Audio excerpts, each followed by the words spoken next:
નમસ્કાર, સબરવાજ ન્યૂઝમાં આપનું સ્વાગત છે। સાબરકાંઠાની તમામ અદાલતોમાં પ્રથમ રાષ્ટ્રીય લોક અદાલતનું આયોજન કરાયું।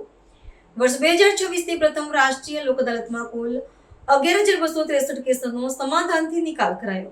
રાષ્ટ્રીય કાનૂની સેવા સત્તા મંડળના આદેશ અનુસાર સમગ્ર ભારતમાં તારીખ 14/3/2026ના રોજ વર્ષ 2026ની પ્રથમ રાષ્ટ્રીય લોક અદાલતનું આયોજન કરવામાં આવ્યું, જેના ભાગરૂપે નામદાર ગુજરાત રાજ્ય કાનૂની સેવા સત્તા મંડળ અમદાવાદના માર્ગદર્શન હેઠળ અત્રેના સાબરકાંઠા જિલ્લાની તમામ અદાલતોમાં જિલ્લા કાનૂની સેવા સત્તા મંડળના અધ્યક્ષ અને મુખ્ય જિલ્લા ન્યાયાધીશ શ્રી કે.આર. રબારી સાહેબ તથા સચિવ શ્રી સી.પી. ચારણ સાહેબના અધ્યક્ષતામાં સાબરકાંઠા જિલ્લામાં તારીખ 14મી માર્ચ 2026ના રોજ પ્રથમ રાષ્ટ્રીય લોક અદાલતનું આયોજન કરવામાં આવ્યું છે, જેમાં સાબરકાંઠા જિલ્લામાં હિંમતનગર તથા તાલુકા કોર્ટના બાર એસોસિએશનના પ્રમુખશ્રી તેમજ વકીલશ્રીઓ, પક્ષકારો, અદાલતમાં ફરજ બજાવતા કર્મચારી મિત્રો સહભાગી થઈને લોક અદાલતને સફળ બનાવવામાં પૂરતું યોગદાન આપ્યું હતું, જેમાં સાબરકાંઠા જિલ્લામાં મોટર અકસ્માત વળતર કેસોમાં કુલ 53 કેસોનો સમાધાનથી નિકાલ કરીને ₹3,67,85,000નું વળતર ચૂકવવાનો આદેશ કરવામાં આવેલ, તેમજ જિલ્લામાં કાર્યરત મેજિસ્ટ્રેટ દ્વારા પેન્ડિંગ કેસો પૈકી લોક અદાલત અને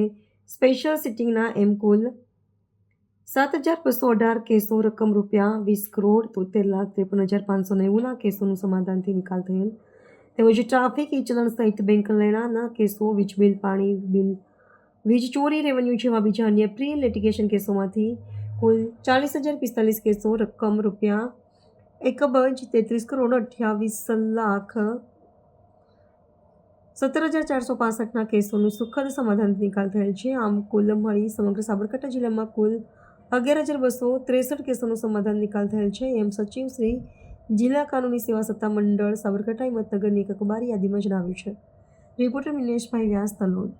આવા ન્યૂઝ જોવા માટે સાબર આવાઝ યુટ્યુબ ચેનલને સબસ્ક્રાઇબ કરો અને લાઇક કરો, જેથી હવે પછીના દરેક સમાચાર સબસ્ક્રાઇબ કરેલા હશે તેઓને નવા સમાચારની માહિતી મળી જશે।